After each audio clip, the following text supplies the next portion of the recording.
Pemirsa, puskesmas pembantu yang dibangun di 5 kecamatan di Banjarmasin hampir sebagian kada beroperasional dengan baik lantaran terlihat seakan terbengkalai atau lawas kada digunakan.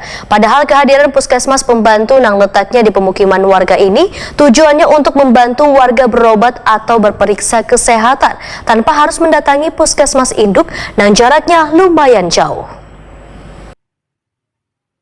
Puskesmas pembantu yang dibangun di 5 kecamatan di Banjarmasin hampir sebagian kada beroperasional dengan baik. Keberadaan puskesmas pembantu terlihat seakan terbengkalai atau lawas kada digunakan. Padahal kehadiran puskesmas pembantu yang letaknya berada di permukiman warga ini tujuannya untuk membantu warga berobat atau berperiksa kesehatan tanpa harus mendatangi puskesmas induk yang jaraknya lumayan jauh.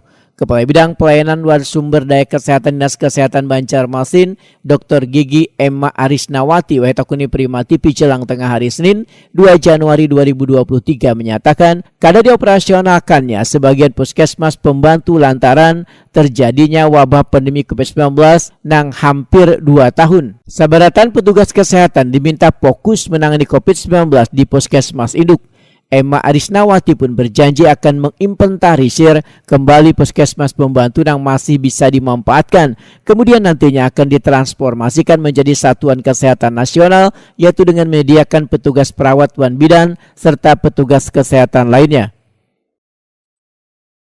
Beberapa pustu memang pada saat COVID kemarin selama 2 tahun kan kita fokusnya kebanyakan ke puskesmas induk untuk pelayanan penanganan COVID, baik itu vaksinasi, kemudian pada saat kasus tinggi itu ya. Jadi memang untuk pustu kebanyakan memang banyak yang tutup saat itu karena semuanya fokus ke penanganan COVID. Tetapi ini memang kedepannya kita akan menginventarisir lagi mana pustu-pustu yang masih bisa dimanfaatkan lagi. Cuman memang kedepannya dengan transformasi kesehatan itu dari Kementerian Kesehatan nanti pustu itu akan berubah menjadi posyandu prima. Jadi kedepannya pustu itu akan menjadi posyandu prima di mana pustu itu nanti minimal ada tenaga 1 perawat, 1 bidan dan 2 orang kader.